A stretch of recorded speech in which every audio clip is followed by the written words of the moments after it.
The black SUV rolled through the iron gates of the Kang estate in Alpine, New Jersey at exactly 11:47 at night. The mansion stood tall against the dark sky, its windows glowing with warm golden light. It was one of the most expensive properties in one of the wealthiest zip codes in America. Old money lived here.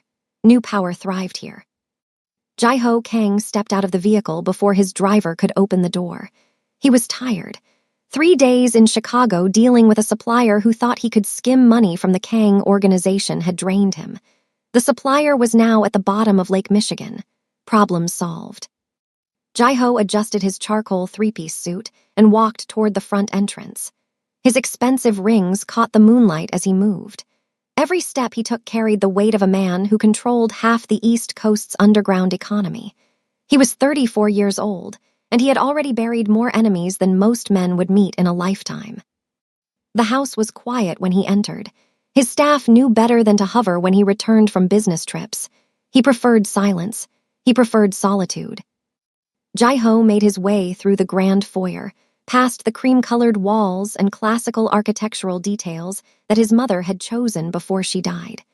He was heading toward his study when he heard something that made him stop. Laughter. A child's laughter. His son's laughter. Jai-Ho turned slowly. The sound was coming from the kitchen. He walked toward it, his footsteps silent on the marble floor. When he reached the ornate gold-framed doorway, he gripped the frame so hard that his rings dug into his flesh. And then he saw it. His 4-year-old son, Min-jun, was standing in the kitchen covered in flour. The boy's dark hair was dusted white, and his small hands were sticky with dough. He was laughing, actually laughing, while a woman knelt beside him, wiping his fingers with a warm cloth. The woman was black. She wore the traditional maid's uniform, a black dress with a white apron and white trim. Her natural hair was pulled back neatly, and her movements were gentle, almost maternal. She was saying something to Min-jun in a soft voice, and the boy was looking at her like she was the most important person in the world. Jai-Ho felt his chest tighten. Min-jun had not laughed in over a year, not since his mother walked out, not since the therapists started coming, not since Jai-Ho had accepted that his son might be broken forever. But here he was, giggling like a normal child, clinging to the maid's apron like she was his lifeline. The boy looked up at her with pure adoration. He called her name with a softness Jai-Ho had never heard his son use. Not for him, not for anyone. Jai-Ho's jaw clenched. Something burned in his chest, confusion, anger, and underneath it all, something that felt dangerously close to jealousy. His son had never looked at him that way, not once. I welcome you, my beautiful family and friends. Please click subscribe. Do well to like this video and tell me in the comments where you're watching from. Your support helps us bring more thrilling stories, and trust me, you won't want to miss them. Now, let's continue. Jai-Ho did not announce his presence immediately. He stood in the doorway for another 30 seconds, watching the scene unfold in front of him. The maid finished wiping Min-jun's hands and then cupped his small face gently. She said something that made the boy nod eagerly. Then she reached for a small piece of dough and handed it to him. Min-jun shaped it clumsily into a ball, and the woman praised him like he had created a masterpiece. Jai-Ho had hired countless people to care for his son, nannies with degrees from top universities, specialists recommended by the best child psychologists in Manhattan. None of them had lasted more than a month. Min-jun rejected them all, refusing to speak, refusing to eat, refusing to exist in any meaningful way. But this woman, this maid, she had done something none of them could do. She had made his son human again. Jai-Ho should have been grateful. Instead, he felt something cold wrap around his heart. He did not like mysteries. He did not like things he could not control. And he definitely did not like the way his son looked at this stranger. He cleared his throat. The woman's head snapped up. Her eyes met his, and Jai-Ho saw something he rarely encountered, no fear. She did not flinch. She did not bow. She simply looked at him with a calm expression, as if he were just another person in the room rather than the most dangerous man in New Jersey. Min-jun noticed his father and immediately went quiet. The laughter disappeared. The light in his eyes dimmed. He pressed closer to the maid, gripping her apron tighter. Jai-Ho noticed. he noticed everything. "Mr. Kang," the woman said, rising to her feet. Her voice was steady. "We were not expecting you back until tomorrow." Jai-ho ignored her statement. "What is happening here?" "Min-jun wanted to learn how to make beignets," she replied. "It is a recipe from my grandmother." Jai-ho's eyes moved to his son. "Min-jun, come here." The boy did not move. He stayed pressed against the maid's leg, his small fingers wrapped in the fabric of her apron. Something dark flashed across Jai-ho's face. His own son was choosing a stranger over him. "It is late," the woman said gently, sensing the tension. She knelt beside Min-jun and spoke softly. "Go say good night to your father, then we can finish our beignets tomorrow, I promise."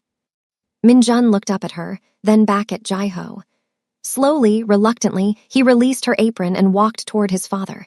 He stopped 2 feet away and gave a small bow. "Good night, Appa." Jai-ho stared down at his son. The boy's eyes were fixed on the floor. There was no warmth in his posture, no affection in his voice. This was duty, not love. "Good night," Jai-ho said flatly. Min-jun turned and ran back to the maid. He hugged her leg once more before she gently guided him toward the doorway. As they passed Jai-ho, the woman did not lower her gaze. She looked at him directly, just for a moment, before leading his son out of the kitchen. Jai-ho stood alone in the kitchen, surrounded by flour and dough, and the fatting echo of his son's laughter. He needed answers.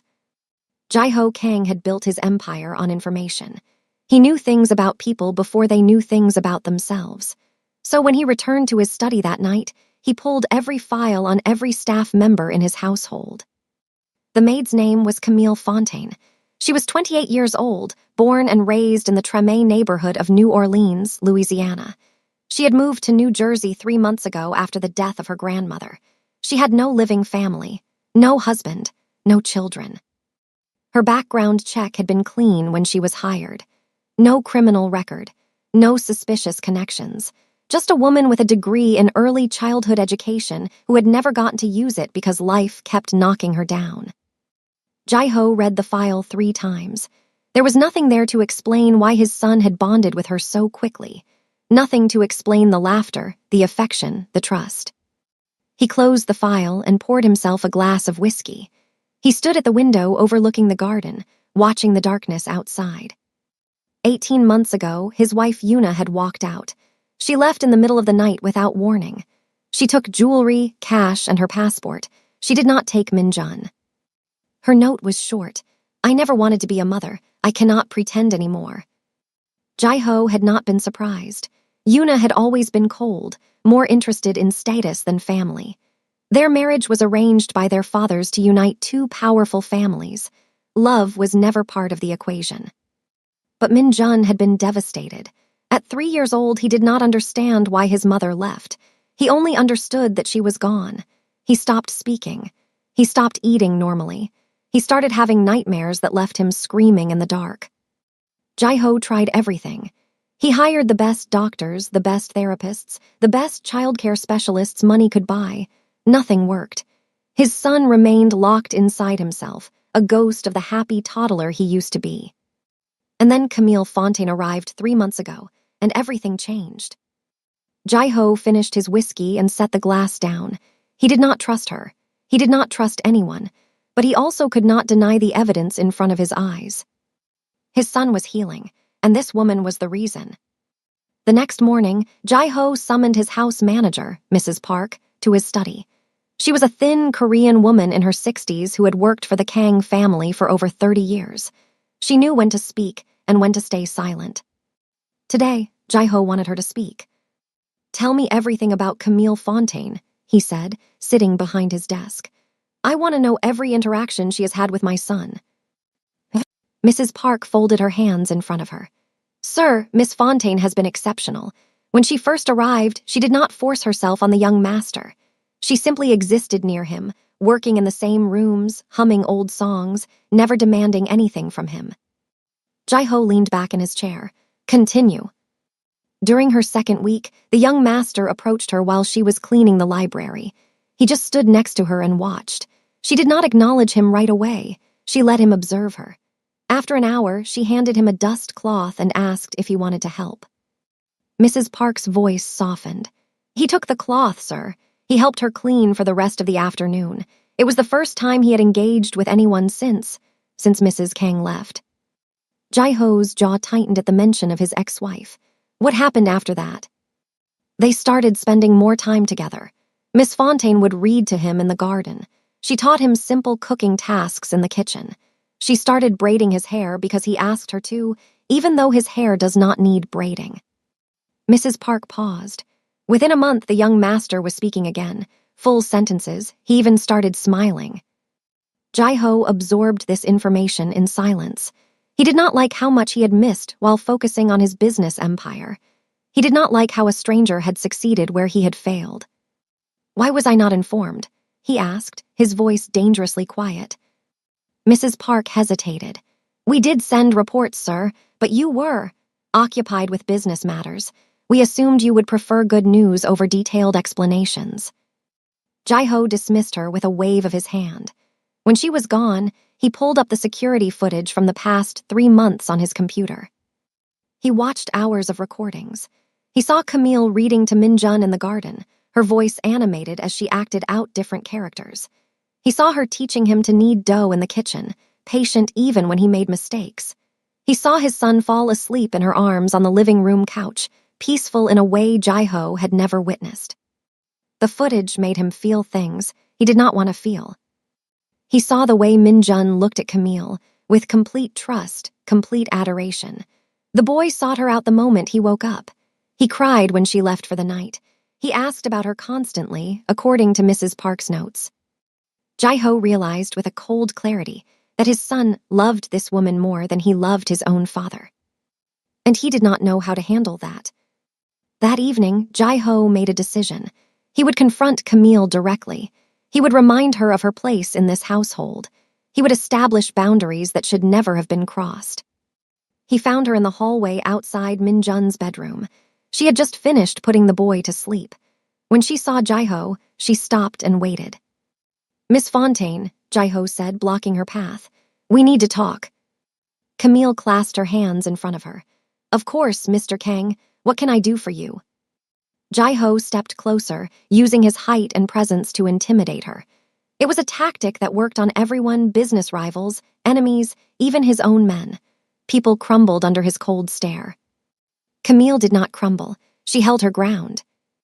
"You have overstepped your boundaries," Jai-ho said, his voice like ice. "You are the help, you clean, you organize. You do not bond with my son like you are his mother." Camille's expression did not change. "I have never claimed to be his mother." "But you act like one. You read to him, you cook with him, you let him sleep in your arms." "I do my job, Mr. Kang. Part of that job includes caring for a child who needs care." Jai-ho's eyes narrowed. "You are replaceable. I can have you removed from this house within the hour." For the first time, something flickered in Camille's eyes. But it was not fear. It was defiance.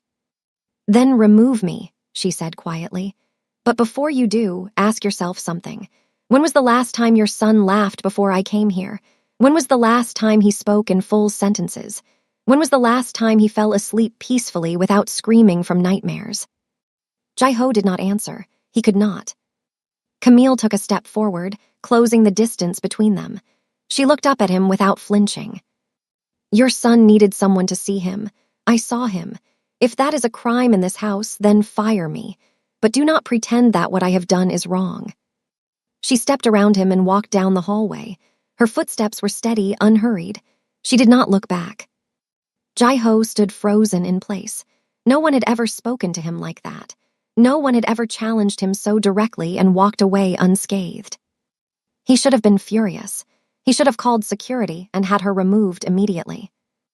Instead, he watched her disappear around the corner, and he felt something he had not felt in years. Respect.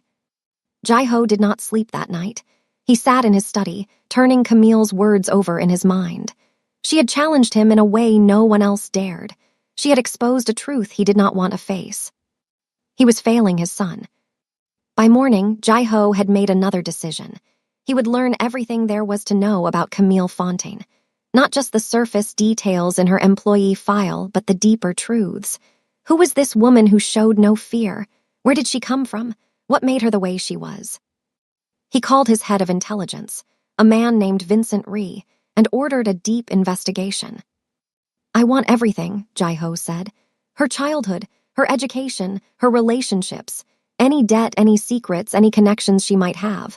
Leave no stone unturned. Vincent nodded. Timeline. 48 hours. The investigation began immediately. Vincent's team dug into public records, social media archives, and even traveled to New Orleans to interview people who knew Camille. The results came back faster than expected.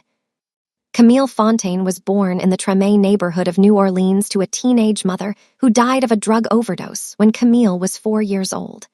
She was raised by her grandmother, Delphine Fontaine, a woman who worked 3 jobs to keep a roof over their heads. Camille excelled in school despite the poverty surrounding her.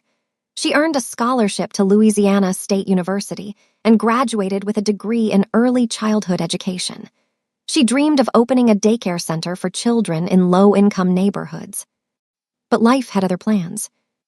During her senior year of college, her grandmother was diagnosed with heart disease. The medical bills piled up. Camille abandoned her career plans and became her grandmother's full-time caretaker. She worked odd jobs, cleaning houses, waitressing, doing whatever she could to pay for medications and doctor visits. It was not enough. 3 years ago, Delphine needed a surgery that could have saved her life. The hospital in New Orleans refused to perform it without payment up front. Insurance would not cover it. Camille tried everything, fundraisers, loans, begging. Nothing worked. Delphine Fontaine died in a rundown apartment, holding her granddaughter's hand. Jai-ho read this section of the report 3 times. He imagined Camille sitting beside her grandmother, watching the life drain from the only family she had ever known. He imagined the helplessness, the grief, the rage at a system that valued money over human life. After her grandmother's death, Camille had nothing left in New Orleans. She sold what little she owned and moved to New Jersey, where a distant acquaintance told her there was work available in wealthy households. She needed stability. She needed to survive. She did not know she was walking into the home of one of the most dangerous men in America. The report also included notes from interviews with Camille's former employers and neighbors. Every single one described her the same way: kind, hardworking, patient. One elderly woman in New Orleans said that Camille had visited her every week to check on her, even when she had nothing to gain from doing so. That girl has a heart of gold, the woman said. The world has not been kind to her, but she stays kind anyway. That takes strength. Jai-ho closed the report and stared at the wall. He had expected to find something suspicious, a hidden agenda, a criminal connection, a reason to justify removing her from his home. Instead, he found a woman who had suffered tremendous loss and still chose to show love to a broken little boy. It was 2 o'clock in the morning. Jai-ho was alone in his study, surrounded by darkness. He thought about Camille holding Minjun's hand. He thought about her holding her grandmother's hand as the woman took her last breath. He told himself he did not care. He told himself it changed nothing.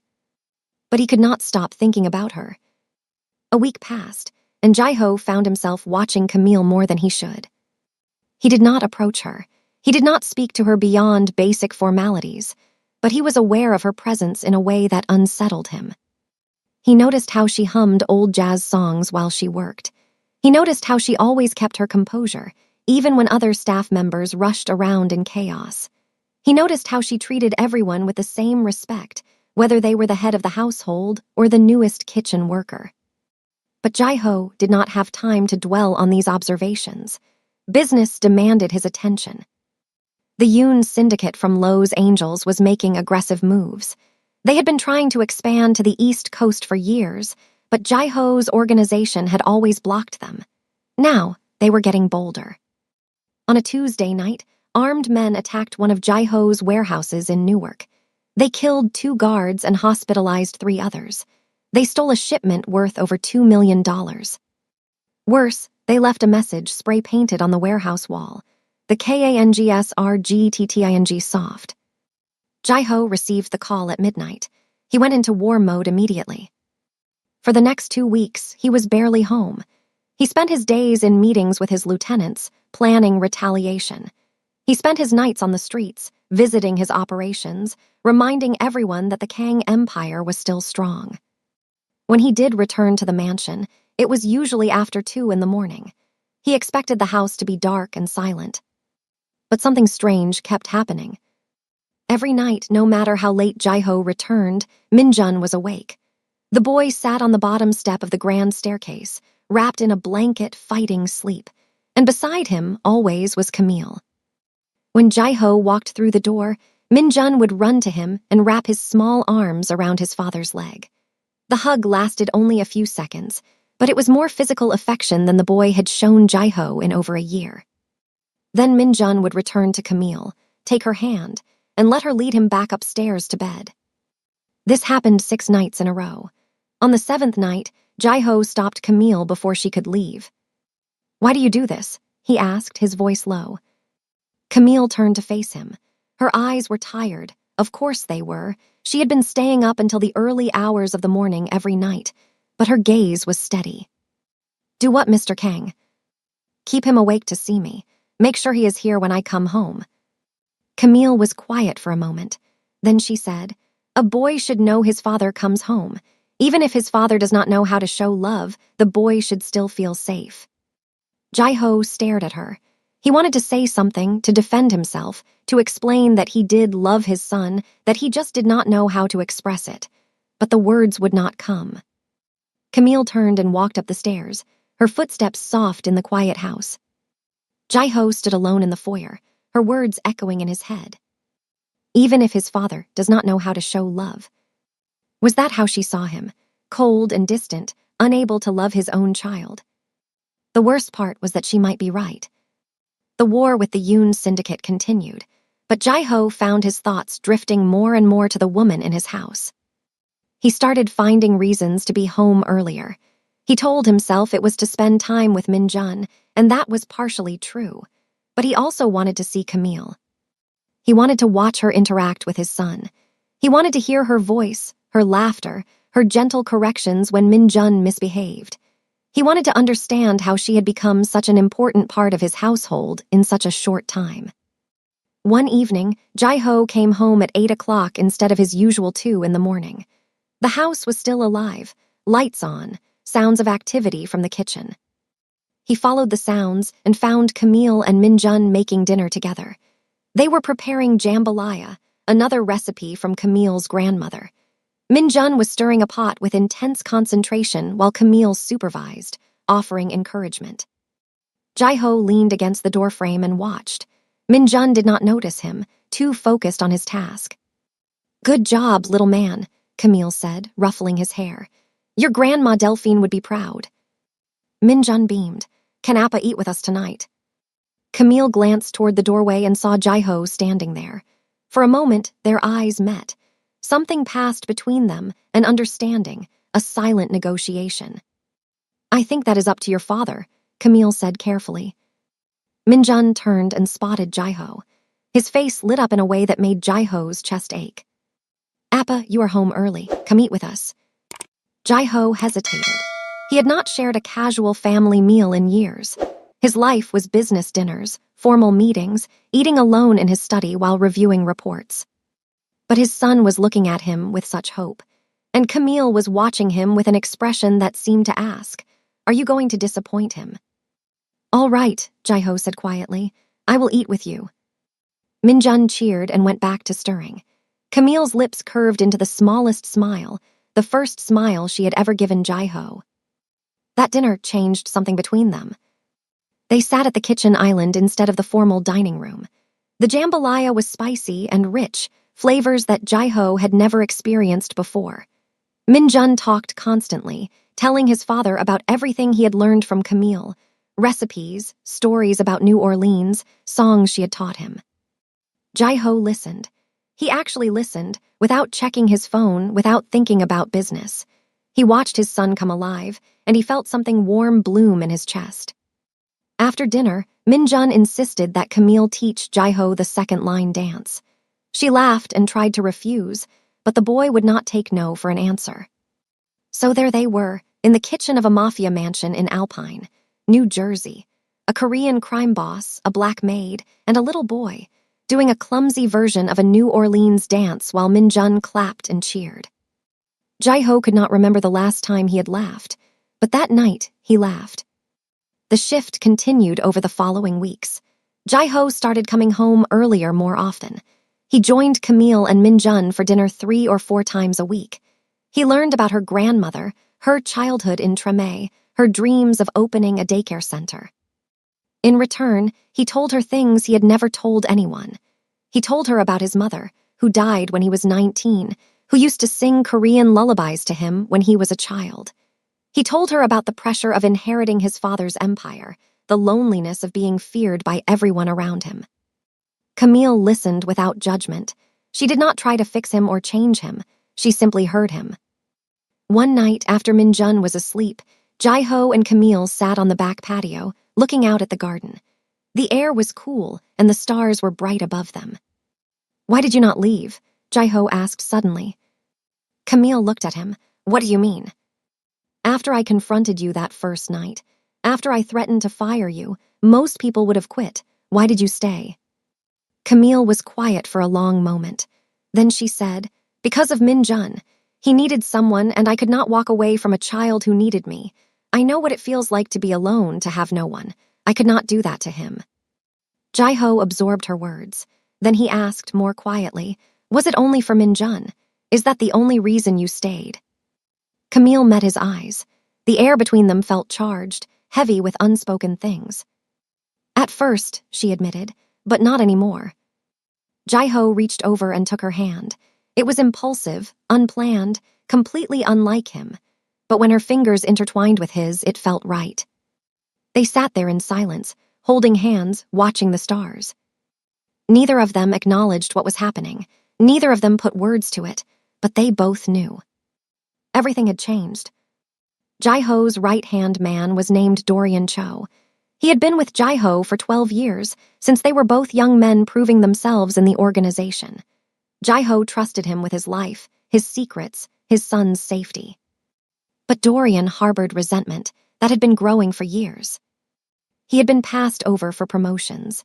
He had watched Jae-ho take credit for operations Dorian had planned. He had stood in the shadows while Jae-ho lived in the spotlight. The money was good, but money was not enough. Dorian wanted power. Dorian wanted respect. And he had found allies, willing to give him both. For 6 months, Dorian had been secretly feeding information to the Yoon syndicate. He told them about shipments, about security weaknesses, about Jae-ho's movements. The warehouse attack in Newark, Dorian had provided the blueprints. Now, Dorian saw an opportunity for something even bigger. He had been watching Jae-ho closely. He noticed the changes, the earlier arrivals home, the dinner with the maid. The softening in Jae-ho's, usually cold demeanor. He did surveillance of his own and discovered the truth. Jae-ho Kang, the feared mafia boss, was falling for the help. Dorian brought this information to the Yoon family. He proposed a plan: kidnap the maid, use her as bait to lure Jae-ho into a trap, kill him, take over the Kang Empire with Yoon backing. The Yoons agreed immediately. It happened on a Tuesday afternoon. Jae-ho was in Manhattan, meeting with a lawyer about legitimate business investments. Mrs. Park had the day off. Most of the security staff were positioned at the front gate and the perimeter. No one expected an attack from within. Dorian let the Yoon men into the house through a service entrance. There were 6 of them, armed and masked. Camille was in the kitchen with Min-jun, teaching him to make pralines. They were laughing about something. Min-jun had gotten sugar in his hair again when the door burst open. The men swarmed in like locusts. Camille's first instinct was to protect Min-jun. She pulled him behind her, shielding him with her body. "Run," she screamed at him. "Run and hide." But one of the men grabbed Min-jun before he could move. The boy screamed, thrashing and kicking. "Let him go." Camille lunged at the man, scratching his face, trying to free the child. Another man struck her across the face. She fell hard, her head hitting the marble counter. Blood trickled from a cut above her eye. "Stop," Min-jun screamed. "Do not hurt her, stop." The man holding Minjun shoved the boy to the ground. "We are not here for you, kid, just the woman." They grabbed Camille and dragged her toward the door. She fought with everything she had, biting, scratching, kicking. She managed to break free for a moment and ran toward Minjun. "Tell your father," she said urgently, cupping the boy's tear-streaked face. "Tell him I am sorry. Tell him to find me. Tell him." A man grabbed her from behind and clamped a hand over her mouth. They dragged her out of the kitchen, out of the house, into a waiting van. The last thing Minjun saw was Camille's eyes, wide with fear but also with determination, as the van doors slammed shut. Then she was gone. Minjun sat alone on the cold kitchen floor, surrounded by spilled sugar and broken glass. He screamed for help until his voice went raw. Jai-ho received the call 20 minutes later. He was in the middle of signing documents when his phone rang. It was the head of his household security, his voice trembling. "Sir, there has been an incident." Jai-ho's blood went cold. "Minjun." "He is safe, sir, shaken but unharmed, but Miss Fontaine." Jai-ho did not hear the rest. He was already running. He made the drive from Manhattan to Alpine in record time, ignoring every traffic law, nearly causing 3 accidents. When he burst through the front door of the mansion, he found Minjun wrapped in a blanket on the couch, being watched by 2 terrified maids. The boy looked up and saw his father, his face crumpled. "Appa." Jai-ho crossed the room in 3 strides and pulled his son into his arms. Minjun sobbed against his chest, his small body shaking. "They took her," the boy cried. "They took Camille. I tried to stop them. I tried, but they were too big. I tried, Appa, I tried." Jai-ho held his son tighter. His heart was pounding so hard he could feel it in his temples. "What did she say?" he asked, his voice rough. "Did she say anything before they took her?" Minjun looked up at him with tear-filled eyes. She said to tell you she is sorry. She said, tell him to find me." Jai-ho closed his eyes. When he opened them again, they were filled with something dangerous. Rage. Pure, unfiltered rage. He stood up and called his men together. Within an hour, the Kang organization mobilized for war. Teams flooded the streets of Newark, Jersey City, and Hoboken. Jai-ho put a bounty on information, $1 million for anyone who could tell him where Camille was being held. He interrogated every contact, every informant, every person who might know something. By midnight, he had a name. Dorian Cho. Jai-ho found Dorian hiding in a rundown motel in Elizabeth, New Jersey. His former right-hand man was packing a bag, preparing to flee the country. Jai-ho kicked down the door himself. He did not bring backup. He wanted to handle this personally. Dorian spun around, gun in hand, but Jai-ho was faster. He disarmed Dorian with a brutal twist that broke 2 fingers, then slammed him against the wall. "Where is she?" Jai-ho growled. Dorian laughed despite the pain. "Look at you, the great Jai-ho Kang losing his mind over a maid, a nobody, a woman who does not even belong in your world." Jai-ho's fist connected with Dorian's face. Blood sprayed across the wall. "Where is she?" Dorian spat blood onto the floor. "She is with the Yoons. Camden, the old Fisher factory by the river, but you are too late. By the time you get there, they will be ready for you. It is a trap, you fool. You walk in there and you die." Jai-ho leaned close, his voice dropping to a whisper. "Then I will die killing every single one of them." He stepped back and looked at the man he had trusted for 12 years. The man who had betrayed him, who had put Camille in danger, who had made his son watch as the woman he loved was dragged away screaming. "You said she does not belong in my world," Jai-ho said quietly. "You are wrong. She belongs wherever she wants to belong." He pulled his gun. "And you belong in the ground." The gunshot echoed through the empty motel. The Fisher factory in Camden had been abandoned for 15 years. It sat by the Delaware River, a hulking skeleton of rusted metal and broken windows. The Yoons had turned it into a temporary base of operations. They were expecting Jai-ho. They had set up positions on every floor, armed men, waiting to cut him down the moment he walked through the door. But Jai-ho did not walk through the door. He coordinated a 3-point assault. His best men hit the factory from the north, south, and east simultaneously. Explosions lit up the night sky. Gunfire erupted from every direction. While the Yuns scrambled to respond to the chaos, Jai-ho slipped in through the basement, a service entrance that Dorian had not known about. He moved through the dark corridors like a ghost. Any man who crossed his path did not live long enough to raise an alarm. Jai-ho was not just a businessman tonight. He was the monster his enemies had always feared. He found Camille on the third floor in a room that used to be an office. She was tied to a chair, her face bruised, her lips split. But she was alive. She was conscious. And when she saw Jai-ho in the doorway, she did not cry. She did not beg. She just said, "What took you so long?" Despite everything, Jai-ho almost smiled. He crossed the room and cut the ropes binding her wrists. His hands were gentle, a stark contrast to the violence he had just unleashed. "Can you walk?" he asked. "I can run if I have to." He helped her to her feet. For a moment, they just looked at each other. Her face was battered. His suit was stained with blood that was not his own. "You came for me," she whispered. "I will always come for you." They made their way toward the exit, but they were not alone. The head of the Yoon syndicate, a man named James Yoon, blocked their path. He was flanked by 4 armed men. "Jai-ho Kang," Yoon said, his voice dripping with contempt. "I expected more from you, all this destruction over a maid."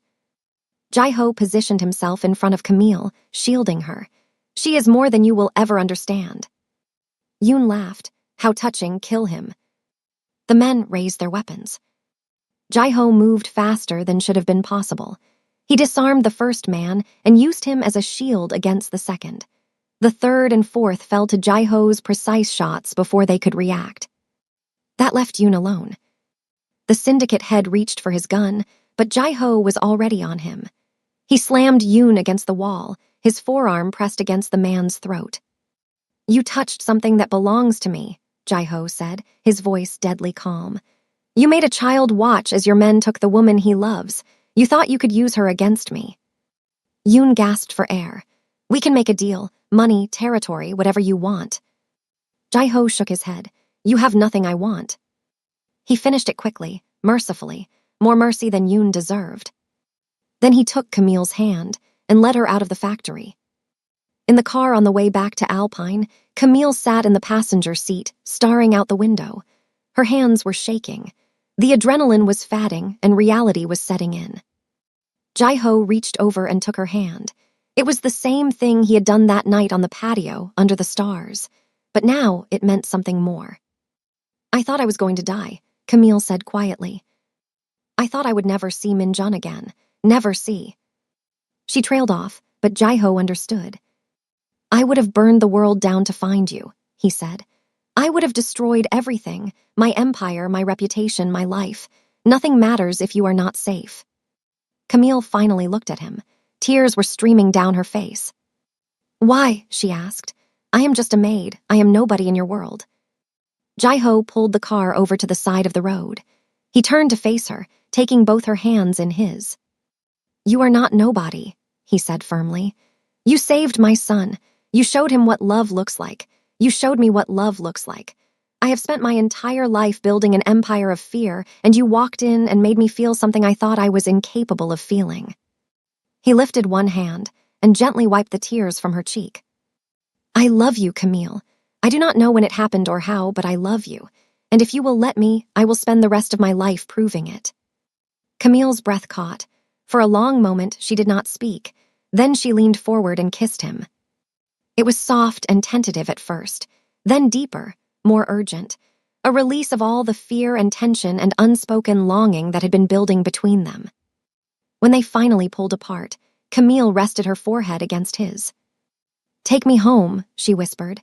"Take me back to our son." Jai-ho started the car and drove into the night. 6 months later, the Kang mansion in Alpine looked different. Not physically, the architecture was the same, the furniture unchanged, but the atmosphere had transformed completely. Laughter echoed through the hallways. Music played in the kitchen. The cold silence that had once defined the household was replaced by warmth and life. It was a Saturday afternoon, and Min-jun was running through the garden, chasing butterflies with his toy net. He was almost 5 now, taller than he had been 6 months ago, healthier, happier than Jai-ho had ever seen him. Camille, Camille, I caught one, the boy shouted. Camille stepped onto the patio, shading her eyes from the sun. Her natural hair was loose around her shoulders, and she wore a flowing summer dress instead of her old maid's uniform. Let me see, little man, she called back. She walked down to meet him, but she moved slower than she used to. Her hand rested gently on her stomach, which was now visibly rounded. 12 weeks pregnant.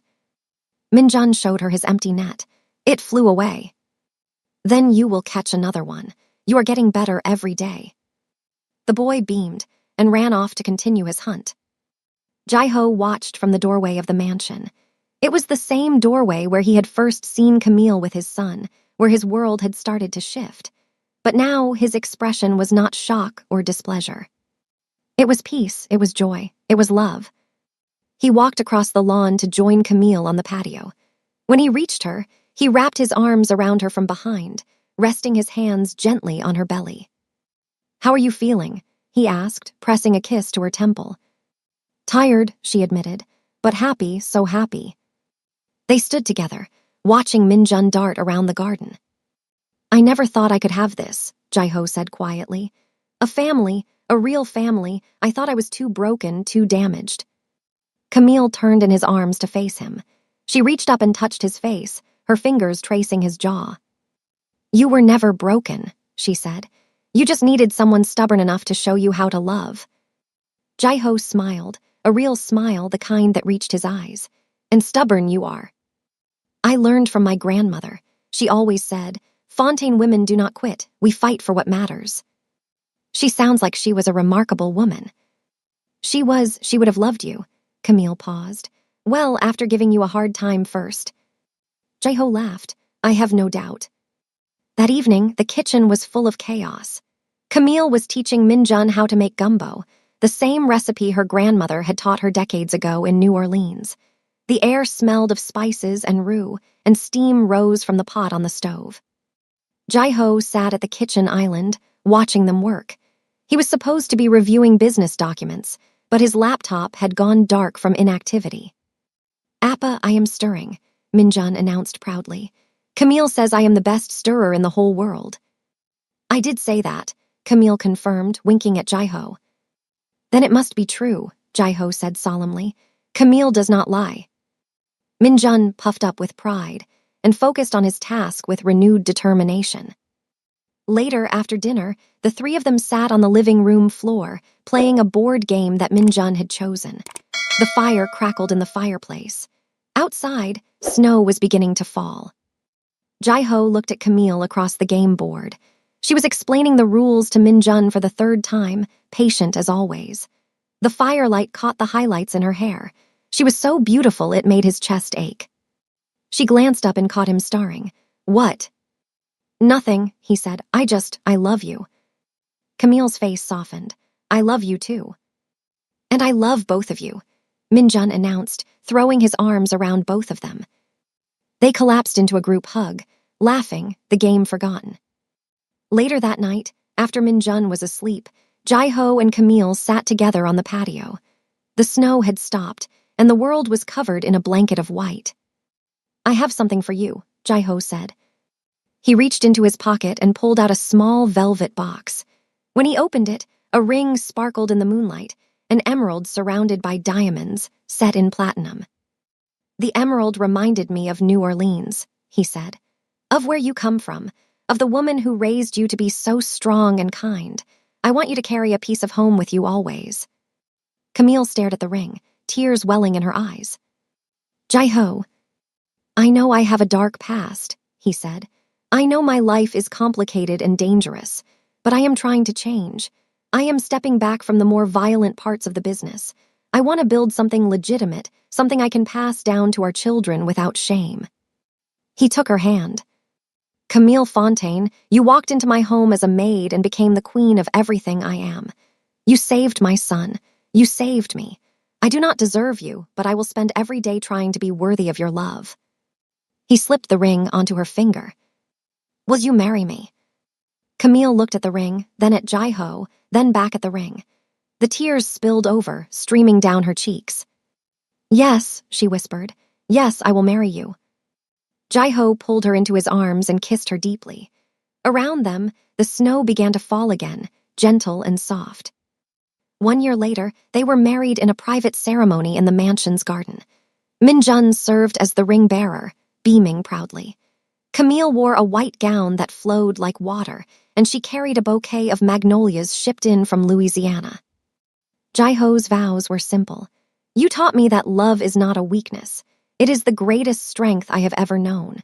I promise to protect you, to cherish you, and to remind you every single day that you are loved." Camille's vows were just as sincere. "You gave me a family when I thought I had lost everything.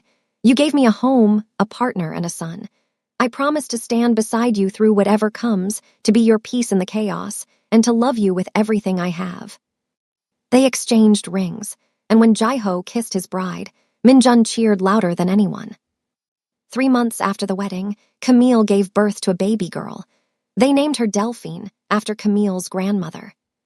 The first time Min-jun held his baby sister, he looked at her with the same wonder he had once reserved for Camille. "I will protect her," he said solemnly. "I will be the best big brother in the whole world." Jai-ho put his arm around Camille as they watched their children together. "Look at what we built," she said softly. Jai-ho kissed the top of her head. "Look at what you built. You walked into this cold, empty house and filled it with love. You showed a broken man how to be whole." Camille leaned against him, watching Min-jun carefully rock his baby sister. "It took both of us," she said. "You had to be willing to let the walls down. You gave me a reason to." They stood together in the warm glow of the nursery, a family forged from pain and loss, and the stubborn refusal to give up on love. Jai-ho Kang had spent his life building an empire of fear. He had been powerful, wealthy, untouchable, but he had also been alone, unloved, disconnected from anything that truly mattered. Then Camille Fontaine walked through his door, a maid from New Orleans with a heart of gold and the strength of a lion. She did not fear him. She did not bow to him. She saw through his walls and loved the broken man inside. She gave him a son who laughed again. She gave him a daughter who carried her grandmother's name. She gave him a home filled with music and cooking and the simple joy of family dinners. And in the end, that was worth more than all the power in the world. The Korean Mafia boss who had shocked to see his son with the black maid had become a husband, a father, and a man who finally understood what mattered. Love. Family. Home. Thank you for watching to the end.